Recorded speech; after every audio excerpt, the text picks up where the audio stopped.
start with a question today. Do you ever feel like you're running on empty? Like no matter what you try, you're just not hitting your stride at work? Well, today's guest might just have the recharge that you need today. Welcome back to the No Woman Left Behind podcast. I'm Rosie Zilinskas, your host, and I am excited to have you here and for you to spend a few minutes with us and talk about all things sleep. We've got an episode full of sleep magic today, so you don't want to miss it. And if you're struggling to stay focused at work, this is the perfect episode for you. You might be feeling overwhelmed by the demands of balancing everything, and you would be surprised to learn how much your sleep habits are affecting your career. We're going to be talking about why sleep is your secret weapon for productivity and confidence, which I love talking about confidence for sure. And of course, we've got an actionable tip or tip or two on how you can start improving your sleep tonight. My guest today is the amazing Morgan Adams. She is a holistic coach, and she is passionate about helping women unlock the benefits of great sleep. And here's a fun fact. Morgan didn't start out in the sleeping industry as a sleep coach. After years of struggling with insomnia and even relying on sleeping pills, she made a major career shift to become a sleep coach. Now she's on a mission to help high-performing women like you get the rest they need to crush it at work and in life. Morgan is here to share her wisdom, so buckle up and listen in because she has a lot of wisdom to share. So stick around. Imagine a space where your career aspirations are supported by a community that truly understands your journey. A space designed for women like you, ready to elevate their careers. Our monthly membership includes everything, from expert training and monthly workshops to a custom career roadmap. Join a supportive community where group coaching and networking turn your professional goals into achievable milestones. Celebrate your wins with a network of women who are as invested in your success as you are. Unlock the leader within. Hey, Morgan, thank you so much for being here on the No Woman Left Behind podcast show. How are you today? I'm good, Rosie. I really appreciate you inviting me on to chat about sleep. Yeah, we're going to talk things all about sleep things when it comes to the women in the corporate space. And so, as you know, sleep is so important. You're a sleep expert, is that, or what is your, when you tell people what you do, I'm curious, like, what do you tell them that you do? You're a sleep coach. Yeah, I really like to use the word sleep coach because sometimes sometimes people inadvertently call me a sleep specialist.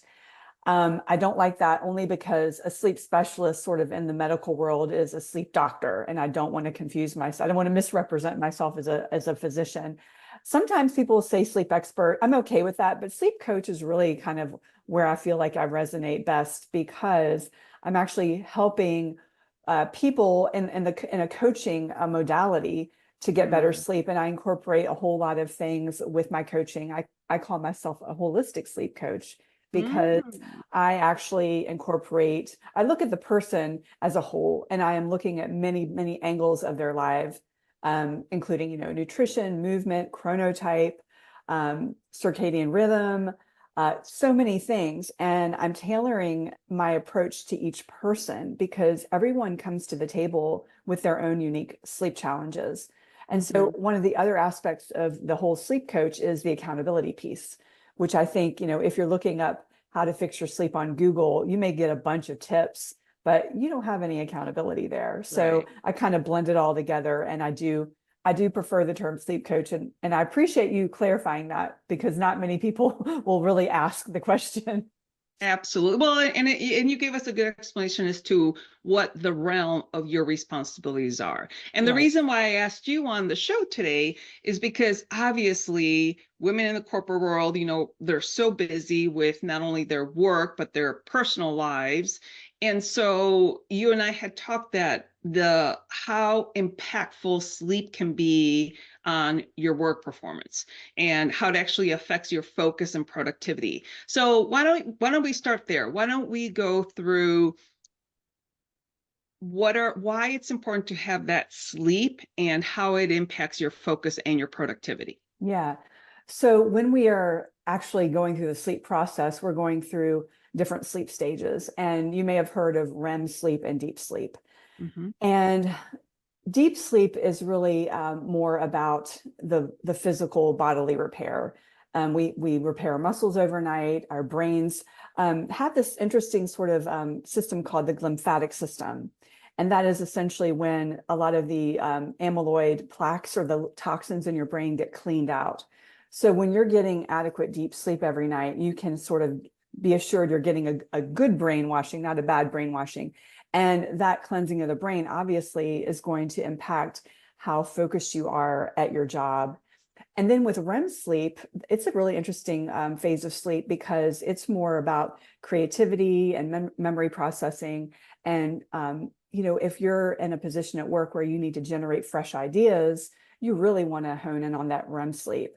So both of those main phases of sleep are super important in the workplace, and just overall with sleep. What people don't talk about enough is that when people are sleeping well, they're actually able to show more empathy to others. Mm. They're able to better negotiate conflict.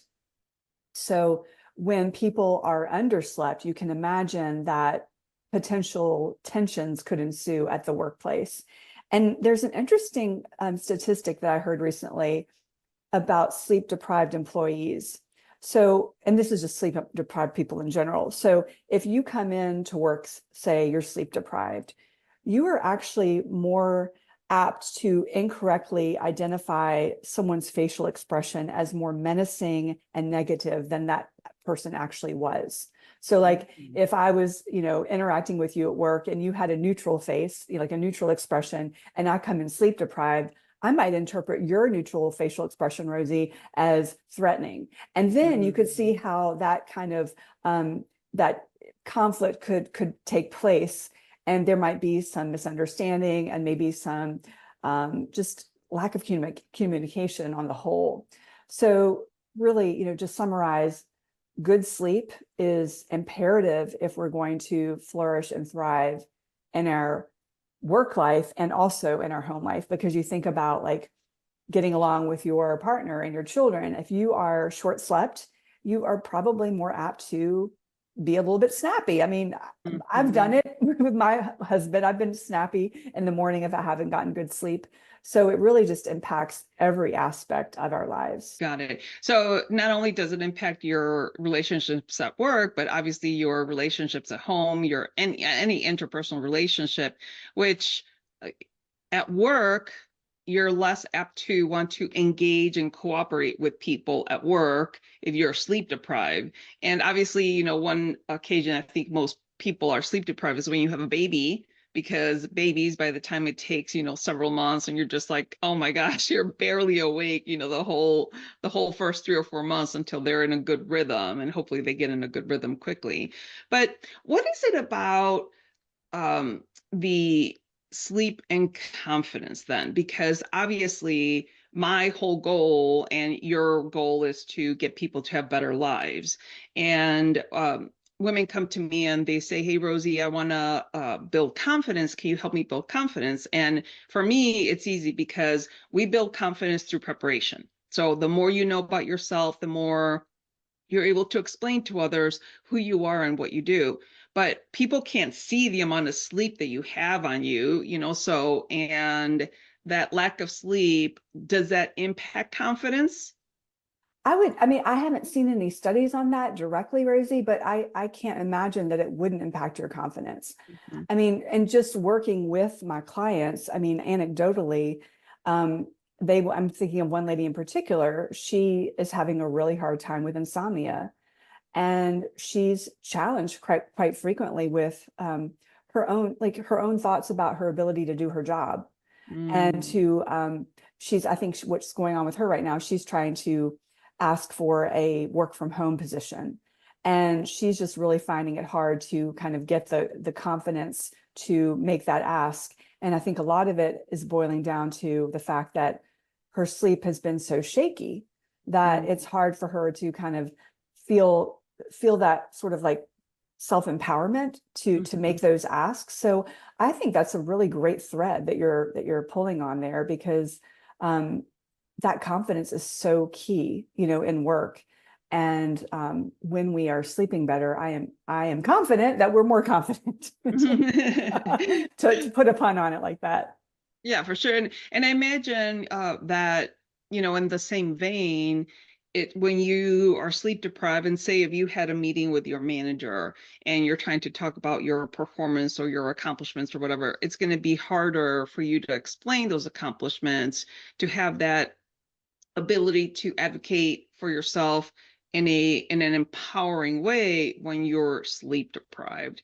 So what are some of the other like examples or case studies that you've worked on that show how sleep is just so impactful with our culture, maybe? Because obviously, and I'm guilty of, going to bed with my phone and watching my, show or whatever, but they say going to bed with your phone is just so bad for your sleep. So can you talk about that a little bit? Yeah, so you're bringing up a really interesting conundrum here, and there's a word for it. It's called revenge bedtime procrastination. Have you ever heard of that term before? No, I have not. Sounds pretty juicy, doesn't it? Well, It this does. this term has been around, I think, since the early 2000s, but it really started picking up speed around the time of the pandemic. And basically, what it is, it's when people who feel like during the day they have no time for themselves sort of like store up that time at night after everyone's gone to bed, and they'll binge watch Netflix, maybe they'll drink wine, maybe they'll scroll on social media. And let's just say they had the intention of going to bed by 10. Well, next thing you know, it's midnight and they're still letting that Netflix episode run on repeat. So that can be a real problem. And I have seen that play out with a lot of people that I've talked with, worked with, and it's happening mostly, in my experience, with women who are busy executives, often moms. Sometimes it's been called momsomnia, a little interesting term for you. And so, really, what we aim to do in situations with revenge bedtime procrastination is really setting more clear boundaries for ourselves and acknowledging that, but first of all, acknowledging the fact that we're doing it. We need that awareness first and foremost. And then what can often be really impactful is setting some kind of bedtime alarm for yourself. So let's just say your goal is to be in bed by 10 o'clock. You can set an alarm on your phone at 9 o'clock, kind of letting you know, hey, I've got an hour more of like downtime, and then it's off to bed. Um, for the people who are doing a lot of Netflixing or streaming, what you can also do is you can enable your player or your TV to actually have a hard stop after an episode versus the autoplay feature that just rolls right into the next episode, because I think Yeah. we can get into a trance when we're Yes. enjoying a show. I mean, I'm guilty of this. Yeah. I'm enjoying a show, next episode happens, I'm like at the edge of my seat, what happened to the plot? I want to find Yeah. out. But if you have that hard stop, it's sort of like it makes you kind of pause and say, okay, do I really want to risk having a bad, like, do I really want to risk being sleep deprived tomorrow? Is what I'm doing right now worth paying the price for tomorrow? And that sort of self-reflection may prompt you to say, hey, look, I'm going to put the remote down and get my butt into bed. Mhm. And sometimes you just need to actually reflect on the reasons why you want to prioritize your sleep. So if you're grappling with this revenge bedtime procrastination, you can sit down and make a list of the reasons why you want to kind of break that habit and preserve your sleep. Mhm. So those reasons could be, I want to show up for my kids in a more chipper way tomorrow. Yeah. I want to be able to present my report to my team in a way that's cogent and impactful. And so you just list the reasons why, and you may need to even like put that list on your refrigerator or your bathroom mirror to like constantly reinforce yourself as to why you want to prioritize your sleep. Absolutely. Now, when it comes to sleeping aids. There's a Yeah. ton of different sleeping aids. Melatonin is, a popular one. But what happens when you start depending on those sleeping aids? Like, what happens when you start, you have your crutch, whether it's, wine or whatever, and you then want to really work on your sleep. Maybe can you talk about an example or one of your client stories that you help kind of wean them off? Like, what do the sleep aids do and how to like maybe wean off? Yeah, well, I can use myself as a very poignant example of a problem with depending on a sleep aid. So I was dependent on Ambien for 8 years when I had insomnia. This was years ago in my mid 30s. And that's actually what prompted me into this field of sleep coaching. Um, and I seem to attract a lot of women who are dependent on sleep medications because I have been so open with my story. And I've worked with, unfortunately, a lot of women who have been prescribed a sleep aid for a short period, what should have been a short period of time. So they came in. One example, this was a little bit, well, she had a death in the family, which was a very legitimate example, and that's really the way sleeping pills are supposed to be prescribed for crisis situations. If you look at the label on the pill or the insert on the pill, it says they're not meant to be used over 4 weeks. Yet this particular client had been on them for 15 years. Oh my gosh. And the physician kept doing refill after refill. And she got to the point where she was like, I don't want to be dependent on this. And she started to worry about long-term brain health. Now, I don't want to scare anyone, but I Hmm. mean, there have been some correlative studies showing that with people, especially when they're older and they're taking sleep aids on like a very regular basis, there has been some cognitive decline associated with that long-term sleeping pill use. And I think a lot of people are becoming aware of this correlation, Hmm. and they're wanting to stop. So what I do with my clients in these situations is I use something called CBTI, which is called cognitive behavioral therapy for insomnia. And it's actually noted by the American College of Physicians as the first line treatment for insomnia over sleeping pills. It doesn't have any short or long-term side effects. And what it essentially is, it's working with your sleep wake schedule. You're kind of manipulating your wake up time, you're going to bedtime. You're also working on changing your attitudes, beliefs about sleep so that you have a better relationship with sleep and then you actually develop more self-confidence in your sleep.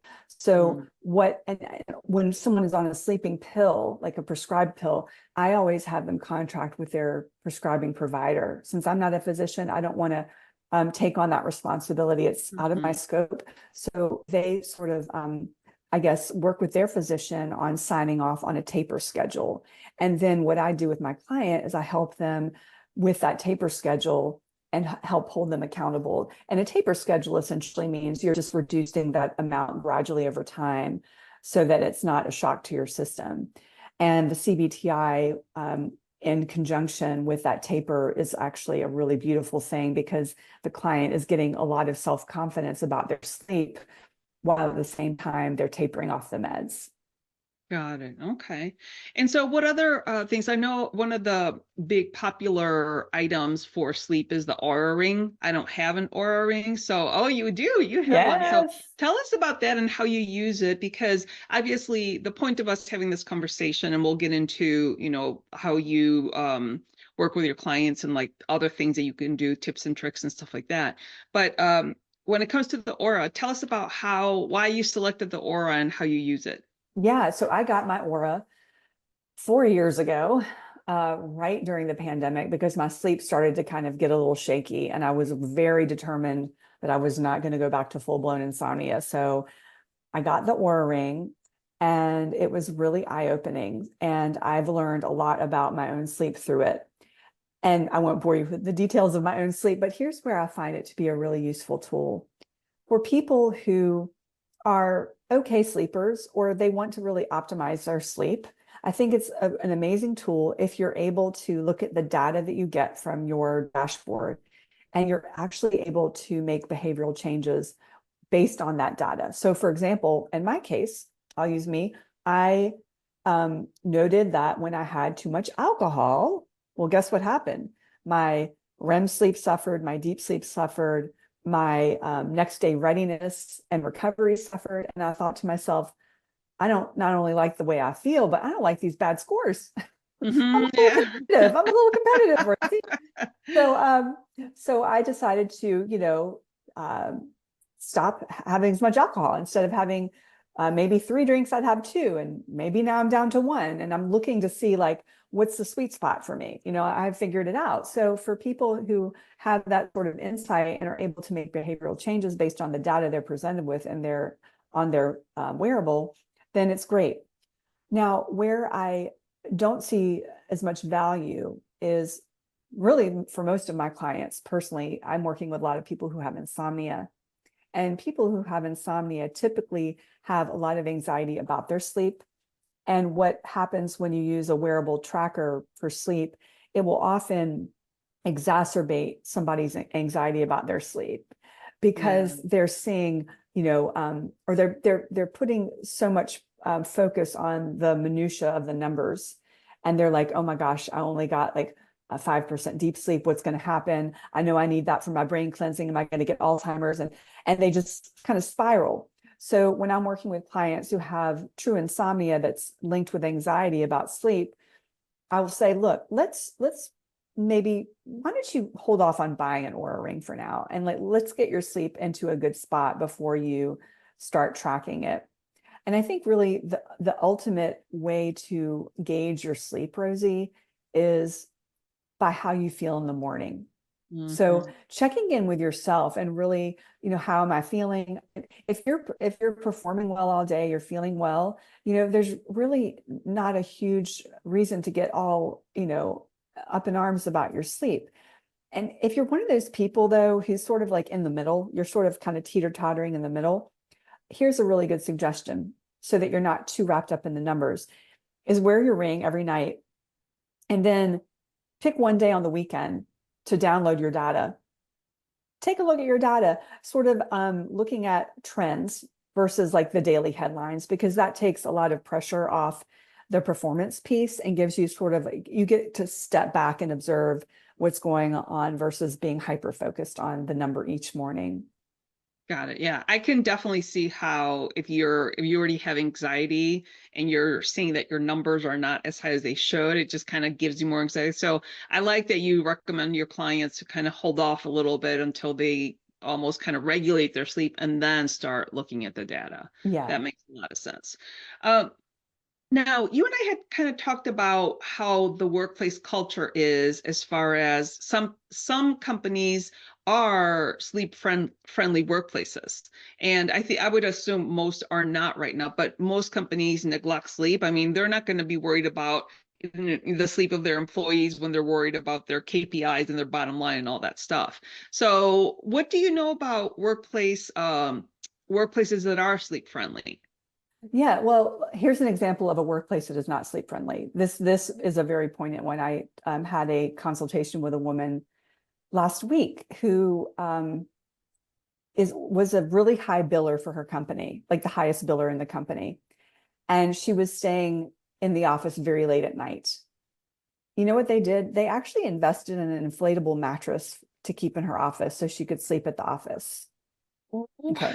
So I share that as an example of what not to do. That is like the complete opposite and end of what they should have done. Um, so there are a few things that people can do from a culture standpoint. First thing is, if you are a leader, is to lead by example, right? So some in the past, I think what happened a lot of time in companies is the boss would be like, man, I stayed up till 2 a.m. working on this presentation, Bill. And then Bill is like, oh gosh, I didn't stay up that late. Am I a loser? Or am I not a team player? So it's that sort of leading by example, I think that is so critical. So not glorifying the late nights, and if you are in charge of other people, and if let's just say you're a night owl, and that's your natural chronotype, and you are writing an email at 9 o'clock. I don't advise that, but let's just, to each their own. If you're writing an email to your employee at 9 o'clock, have that scheduled to arrive in their inbox during business hours, right? So Mhm. it's those kinds of things that we need to be careful of. Also, what I would also recommend is when a boss is looking at their team, is to think about or to ask the team members what their chronotypes are. Essentially, are you a morning lark or are you a night owl? And then sort of we're not everyone's going to be happy all the time about when a meeting is, but if we could perhaps move 8 a.m. meetings to 10 a.m., almost at 10 p.m. We don't want to do that. So trying to meet in the middle to try to accommodate most people's chronotypes would also be a strategy that would be helpful and more sleep friendly. And then, this is a controversial topic in the workplace, but the whole work from home concept, I mean, we really got into that big time after the pandemic, but recently I think I saw on LinkedIn somewhere, maybe a big company, maybe Amazon is requiring office all the time. And I think there's been a lot of pushback on that because that really disempowers a lot of people from working with their natural chronotypes. So Yeah. I think if employers could maybe perhaps consider a hybrid model where you're maybe in the office on some days and then you're able to work from home from other days, that actually would be supportive of a good sleep friendly culture for sure. Absolutely. Yeah. I mean, that would be most ideal. And the other thing too is unless you absolutely have to have office hours from 8 to 4:30 or whatever it is, 8 to 5, allow people to make their own schedule. Like, I don't care when you work during the day, as long as you get the work done, and as long Right. as, clients are happy with whatever they're doing. So I think, having a little bit more flexibility in that. Yeah. But I think gone are the days where people are willing to put in like 50, 60 hours a week, for the company and, feel like they're over delivering and under receiving. Right. Yeah. I think the tide is turning. I think people are very aware of burnout and they know that burnout is around the corner if they keep on that trajectory. I think there's more talk in the workplace about burnout prevention, which is great, but we need more of that. We need more about that and sleep education. Um, Absolutely. Yes, for sure. Now, I know that we talked a little bit about a sleeping toolkit that you have. What are some of the things that you normally do with your clients for that toolkit or with that toolkit? Yeah, well, the toolkit, I kind of mentioned a couple things from it earlier, but the toolkit is really, I guess, what I call sort of a skill set that I have personally in terms of helping people with insomnia. The most impactful one is the CBTI, the cognitive behavioral therapy for insomnia.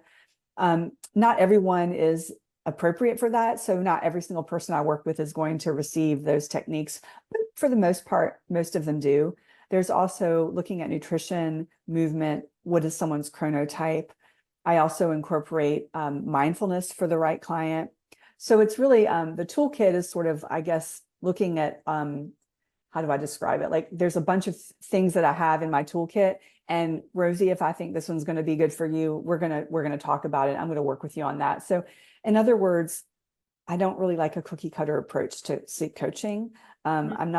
We all have our own unique sleep challenges, and to like sort of, here's my protocol, Rosie, follow it. Like that, your protocol is going to be different from Amy's, which is going to be different from Susan's. But there are a lot of great tools that I just sort of customize for each person. Got it. I love it. So you try to make sure that you give each individual the tool that they need that's right for them instead of like, is there one that maybe is a common one that you haven't mentioned already? And also, I noticed you have glasses and they're tinted.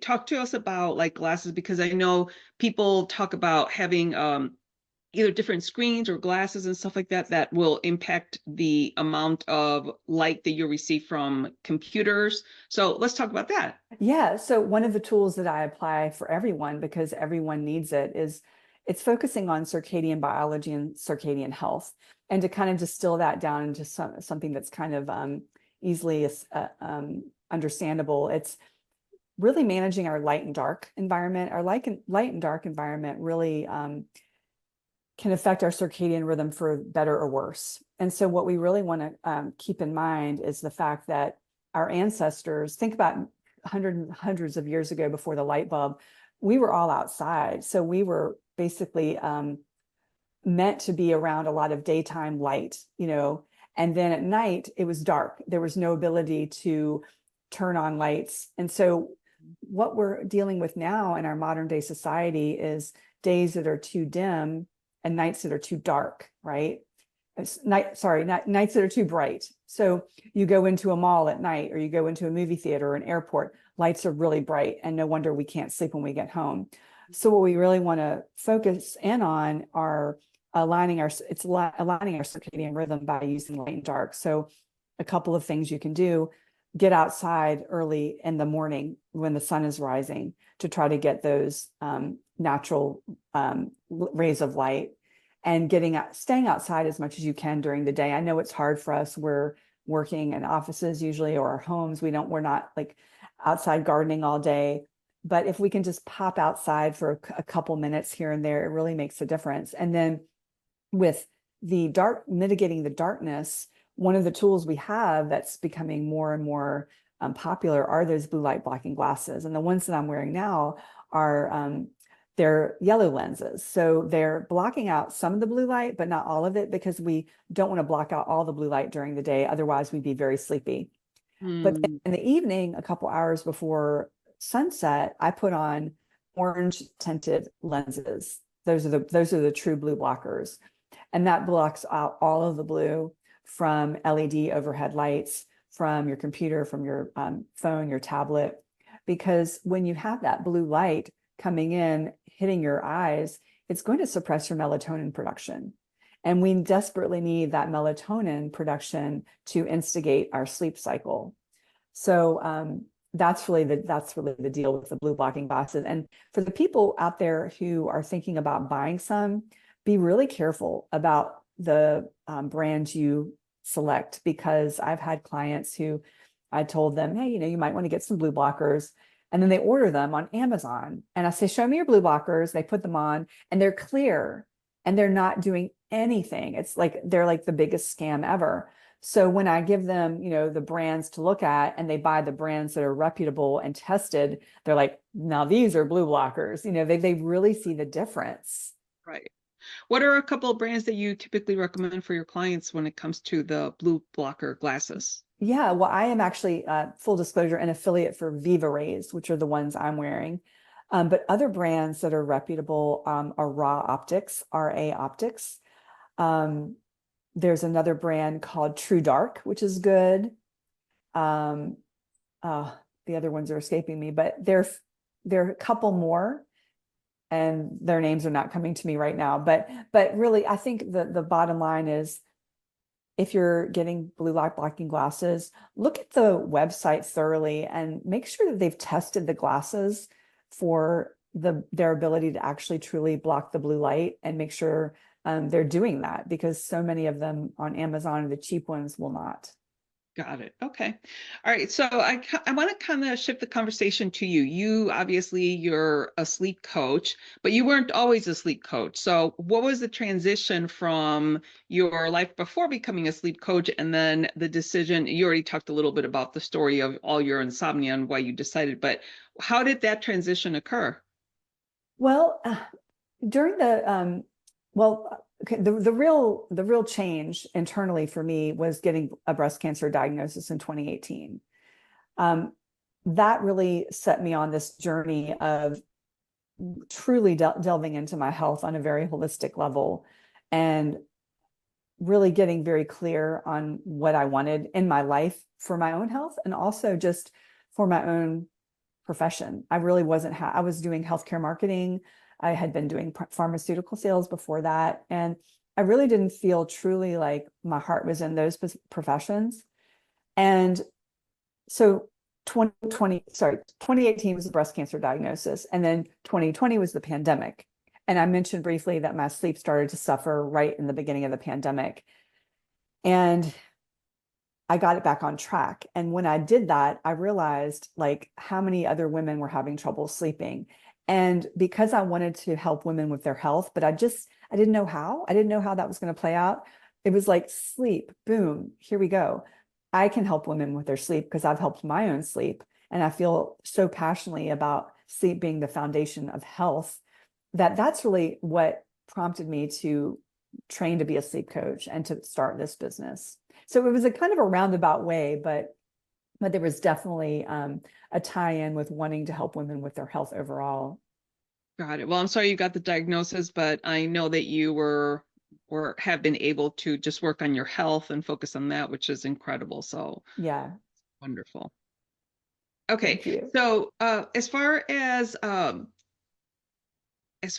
leaving our listeners with an actionable tip, so if they're actually having problem with their sleep, what could be one actionable tip that you can leave them with that can actually they can start implementing right away? And of course, if you are listening and you are having sleep issues, you can always talk to Morgan. All of her contact information is going to be on the episode website. But I think it's really important for people to even know that there's people like Morgan that are sleep coaches, right, Morgan? Like Right. A lot of people don't that's know. huge. Yeah, yeah, that's Yeah. huge. That's why when you approached me and said, "Hey, I could come on your podcast," I was like, "Gosh, this would be a really good conversation to have because not a lot of people like I had no idea that there was sleep coaches, so I think that's first of all, that's the very first thing, contact a sleep coach. But go ahead, Morgan, with your tip. Yeah. So I kind of alluded to my tip earlier, but I'll expand on it a little bit. So it's really getting that natural light exposure as soon as you can in the morning.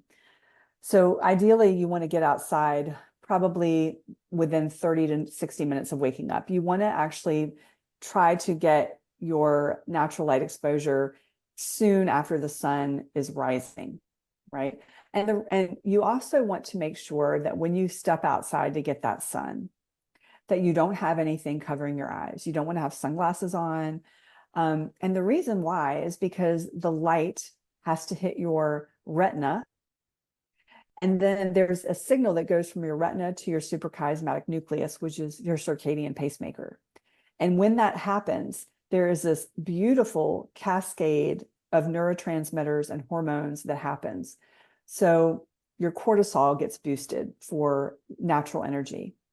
Your melatonin secretion stops from the prior night. Your melatonin secretion for the following night gets prepped up, gets queued up. And you also are able to release a lot of neurotransmitters and hormones that are helping boost your focus and mood. So norepinephrine, serotonin, it's just an amazing natural cocktail of things that we have at our disposal, but we haven't been really taught to do this. And what you'll find, I mean, this is something that I teach all of my clients, no matter who they are, because it's a universal, because it's wired in our biology to our circadian rhythm is wired in here. And what I'm finding is that when people are consistent with that early morning light exposure, things start to turn around pretty quickly with their sleep because it's really anchoring their circadian rhythm and keeping them on a more regular sleep-wake cycle. So if there's one thing that you take away from this episode, it's get outside. And the question is, I didn't answer this question, but 10 minutes should be sufficient. If you can afford any more time than that, wonderful. But 10 minutes is sort of like kind of the bare minimum to kind of get things rolling. Got it. All right. So I really like that. And I did not know, I was not aware of all of the benefits. But okay, so what if you live in a place like Seattle that's rainy all the time? Like what do Oh, you great do then? question. Yeah. So people like that, what I would recommend is, unfortunately, because of the overcast weather, you would have to stay outside a little bit longer, but you are going to get plenty of benefits even on a cloudy or overcast day. Okay. We have umbrellas, we have raincoats that we can use. And I know it's not fun. I don't particularly enjoy walking in the rain, but I will do it unless it's like a complete torrential downpour. I will do it in the morning because I know how much better I feel if I do it. If somebody has the benefit of having like a screened-in porch or a porch maybe with a ledge that's covered, sit out there, you're still going to get some of the benefits and you'll have a little bit of that shelter. Um, so that's kind of what I would recommend. But yeah, not everyone is. I mean, I'm very jealous of all the people in Florida who just have it all the time. They have such beautiful weather. Lucky them. Yeah, because you're in Virginia, like so I'm in Chicago. And Yeah, so, for the summer, we generally have a nice summer. We have had a really nice summer this year. Uh, but in the winter, sometimes you go 2 weeks and there's no sun, so, right, right. yeah, but all right, Morgan. Well, thank you so much for all of the information that you have shared with us. This has been wonderful. And it's so incredible how little people speak about how sleep impacts our day to day. And so, for everybody that's listening out there, make sure that you at least go outside and gain those benefits of that natural sunlight. And Morgan, any final words on the what people should do about their sleep? Well, I would say before you turn to the fancy biohacks, all of those sleep gadgets out there, and believe me, I use them. I like them. Companies send them to me. I don't have any problem with them. But if you are starting a sleep optimization journey, start with the basics. Like I mentioned, the sunlight. Start with the things that are free and accessible before you graduate up to the more fancy things, because really we have most of what it takes within ourselves and within nature to improve our sleep. So let's just kind of start with the basics first. Perfect final words. All right, Morgan, thank you so much for your time. Thank you, Rosie. I really enjoyed my conversation with Morgan because she dropped a lot of sleep gems. So I'm going to quickly highlight some of the key highlights for me. First of all, we learned that good sleep isn't just about feeling rested. It's actually crucial for us to have focus, creativity, and productivity. So that is not necessarily eye-opening, but just as a reminder. Second, Morgan shared a fascinating insight about how sleep deprivation can actually make you misinterpret people's expressions, which can definitely lead to conflicts both at home and at work. So you might be tired and someone looks at you the wrong way, according to you, and they're just they're not even thinking about you. They're just kind of staring into space, and you already interpreted that as some kind of judgment or slight. So makes a big difference. And then finally, and one of my favorite takeaways is that if you want to improve your productivity and confidence, it all starts with getting the right amount of REM and deep sleep. And if you don't know what to do, reach out to Morgan. All her contact information is going to be on the episode website.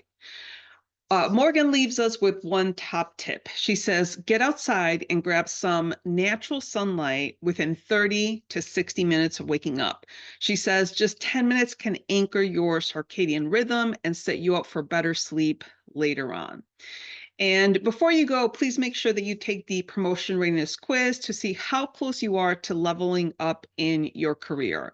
And also check out the Unlock the Leader Within membership, where we are building an incredible community where we want you to be promotion ready, gain that confidence to self-advocate, and also create an amazing community of like-minded women that are just powerhouses.